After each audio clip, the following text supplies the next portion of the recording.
चलो बेटा, आज का हमारा टॉपिक है जीरोज ऑफ अ पॉलिनोमियल। इससे पहले हम लोग पॉलिनोमियल के बारे में बहुत अच्छे से पढ़ चुके हैं। डिग्री ऑफ द पॉलिनोमियल भी वहाँ पे हमने निकाली थी लास्ट लेक्चर में, ओके। और मोनोमियल, बाइनोमियल वगैरह सारे हमने किए थे। अभी एक एग्जांपल के थ्रू आपको समझाते हैं कि किसी भी पॉलिनोमियल की जीरोज कैसे निकाली जाती हैं। जैसे कि आपके सामने एक एग्जांपल है, P of X is equal to, वहाँ पे आपने पी ऑफ एक्स के बारे में नहीं पढ़ा था। एक्स की टर्म में जैसे ये पॉलिनोमियल लिखा हुआ है, इसको लिखा जाता है पी ऑफ एक्स। अगर ये टी की टर्म में होता, suppose T square minus 3t + 2 होता, तो यहाँ पे पी ऑफ टी लिखा जाता। मतलब एक्स की टर्म में लिखा गया है तो पी ऑफ एक्स, टी की टर्म में लिखा गया है तो पी ऑफ टी, एस की टर्म में लिखा गया है पी ऑफ एस। ये पी ऑफ एक्स पढ़ेंगे, इसको पी इंटू एक्स नहीं पढ़ेंगे, पी ऑफ एक्स। इसकी आदत डाल लें, बड़ी क्लास में बहुत काम आना है ये। तो 8th क्लास में आपने देखा होगा कि किसी भी क्वाड्रेटिक पॉलिनोमियल को हम लोग फैक्टराइज कैसे करते थे, स्प्लिटिंग द मिडिल टर्म से। स्प्लिटिंग द मिडिल टर्म कैसे करते थे? जो मिडिल टर्म है ये -3, इसको हम लोग दो टुकड़ों में स्प्लिट करते थे, तोड़ते थे।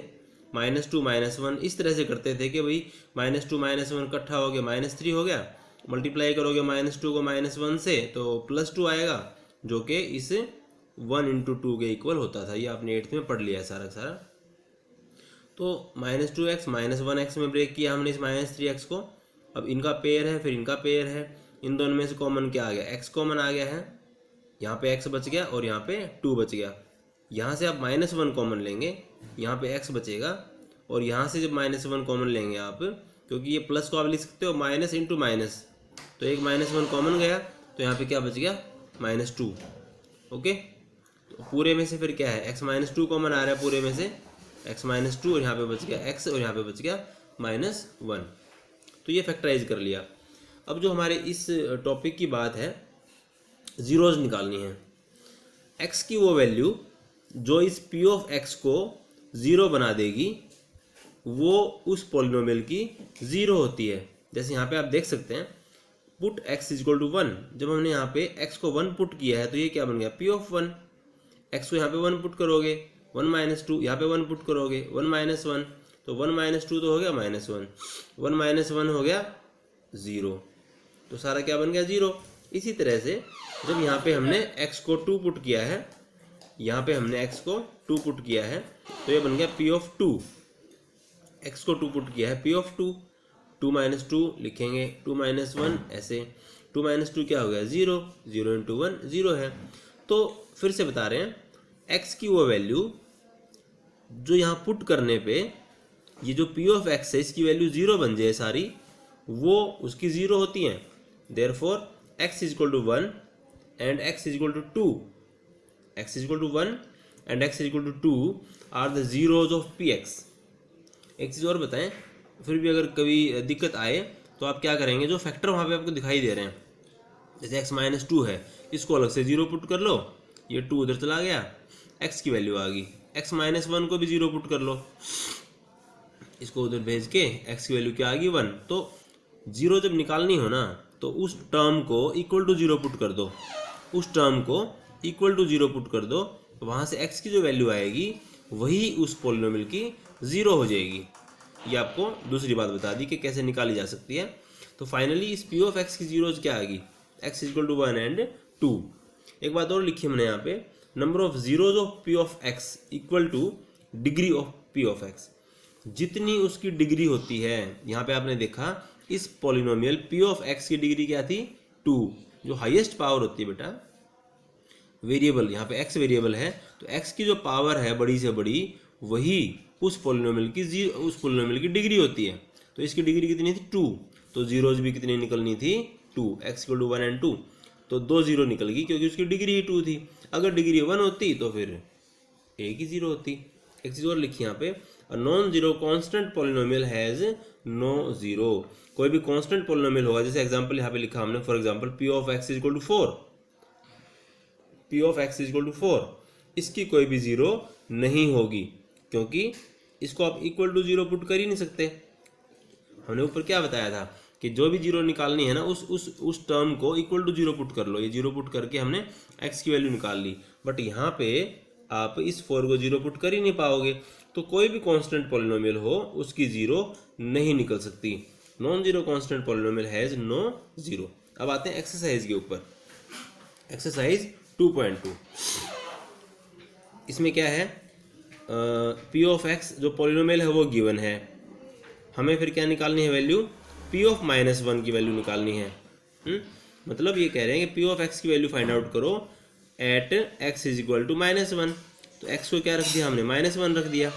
जहाँ जहाँ एक्स है वहाँ पे हमने क्या रख दिया, -1। जहाँ जहाँ पे एक्स है वहाँ पे हमने क्या रख दिया, -1। इस एक्स को हटा देना है यहाँ से और इसकी जगह पे क्या रख देना है, -1। तो 5 × -1 क्या हो गया, -5, और -1 का स्क्वायर क्या है, 1 + 1, तो -4 × 1 ये ऐसे लिख दिया हमने, +3, तो ये -4 हो गया। आंसर क्या आ गया, -6। ओके, तो ये फर्स्ट के बाकी पार्ट्स कर लेने आपको। इसी तरह से है, पी एक्स गिवन है और वहाँ पे फिर एक्स की जो भी वैल्यू गिवन हो उसको पुट करते रहो और वैल्यू निकालते रहो। सेकंड क्वेश्चन है, जैसे सेकंड पार्ट में पी ऑफ टी गिवन है अब की बार, तो हमें पी ऑफ 0 निकालना है। इसका मतलब हमें टी की वैल्यू क्या पुट करनी है, 0। तो जहाँ जहाँ टी है वहाँ पे 0 पुट करके वैल्यू निकाल लो।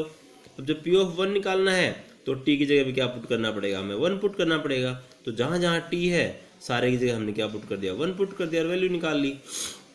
जब पी ऑफ 2 निकालना है तो टी को हमने क्या पुट करा, 2। तो जहाँ जहाँ टी है वहाँ पे 2 पुट कर दो और वैल्यू निकाल लो। फोर्थ पार्ट में भी ऐसे ही है, पी ऑफ एक्स गिवन है और पी ऑफ 0 पूछा था, एक्स की जगह पे 0 पुट कर दी और वैल्यू निकाल ली। पी ऑफ 1 था, एक्स को 1 पुट किया, वैल्यू निकाल ली। तो ये इस तरह से किया हमने यहाँ पे। ओके, और फिर जैसे थर्ड क्वेश्चन पे गए हम लोग। थर्ड क्वेश्चन में जैसे फर्स्ट पार्ट है, पी ऑफ एक्स गिवन है, हमें बताना है कि ये इसकी 0 है या नहीं है। पी ऑफ एक्स हमें गिवन है और एक्स की वैल्यू हमें गिवन है। ये पूछ रहे हैं कि क्या ये एक्स की वैल्यू इस पॉलिनोमियल की 0 बनेगी।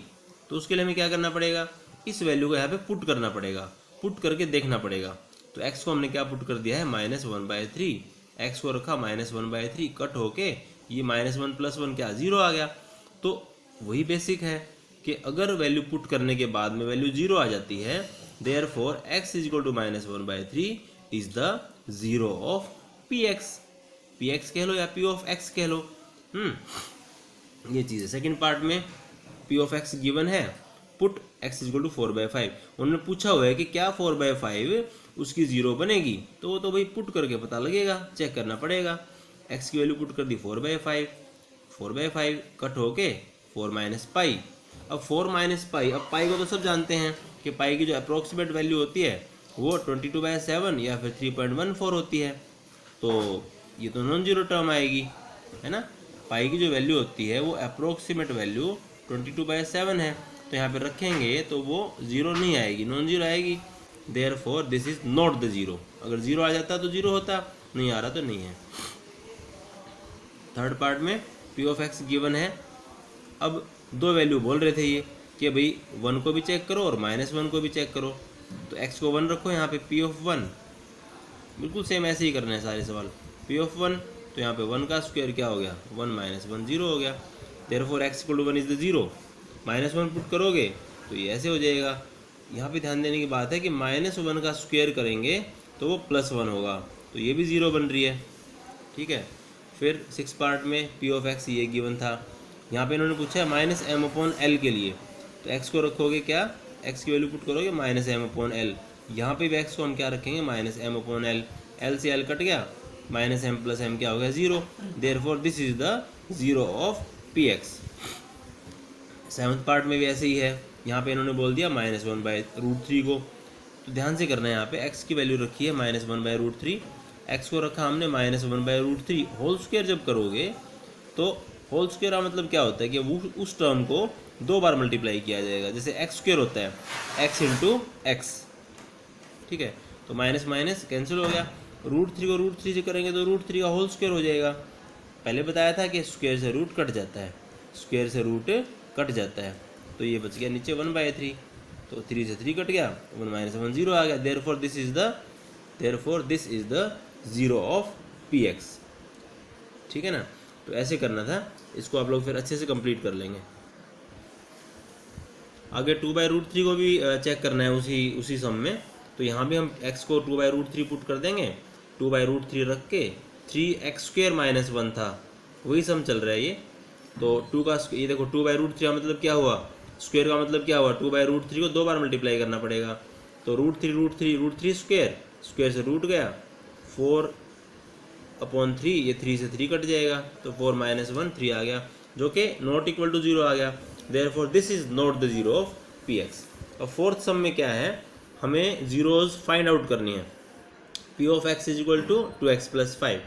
To find the zero of Px, put P of x is equal to 0, पहले भी आपको बताया था, इसको आप इक्वल टू 0 पुट कर लें, तो 5 उधर गया, 2 नीचे जाएगा फिर, तो x equal to -5/2। Therefore x is equal to -5/2 is the zero of Px। अब की बार फाइंड आउट करनी है, पहले चेक करना था है कि नहीं, अब की बार फाइंड आउट करनी है। जब जीरो फाइंड आउट करनी हो, इक्वल टू 0 पुट करके वहाँ से निकाल लो x की वैल्यू, वही उसकी 0 हो जाएगी।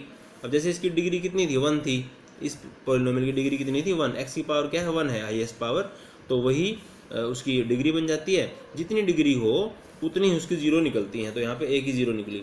फिफ्थ पार्ट में P of x equal to 3x, 0 निकालनी है तो 0 पुट करो इसको, 3x इक्वल टू 0, 3 इसके नीचे चला जाएगा, तो x की वैल्यू क्या आ गई, 0। Therefore x equal to 0 is the zero of Px। Six part में Px दे रखा है, a नॉन जीरो है, तो 0 निकालने के लिए इसको इज इक्वल टू 0 पुट कर लो, ठीक है। अब क्योंकि देखो a नॉन जीरो है तो इसको नीचे ले जा पाए। अगर ये नॉन जीरो ना गिवन होता तब डिनोमिनेटर में इसको ना ले जा पाते, क्योंकि डिनोमिनेटर में बेटा हमें पता है, डिनोमिनेटर में कोई भी टर्म है तो वो नॉन जीरो ही होनी चाहिए, क्योंकि 0 से तो आप डिवाइड कर ही नहीं पाओगे, नॉन जीरो से ही डिवीजन पॉसिबल है। तो ये यहाँ पे लिखना, ये इन्होंने गिवन थी स्टेटमेंट में, ये बहुत ज़रूरी चीज़ थी जो इन्होंने दे रखी थी। तो 0/a क्या होगा, 0 होगा। Therefore this is the zero of Px। इसी तरह सेवन्थ पार्ट में है, इसकी 0 निकालनी है हमें, तो इसको 0 पुट करेंगे, d उधर आ गया, Cx is equal to -d। यहाँ भी वही चीज़ थी, c नॉन जीरो गिवन है, इसलिए हम c को नीचे ला पाए, -d/c is the zero of Px। This is the zero of Px। तो आज का आपका यही काम है, ये एक्सरसाइज आपको कंप्लीट कर लेनी है अच्छे से।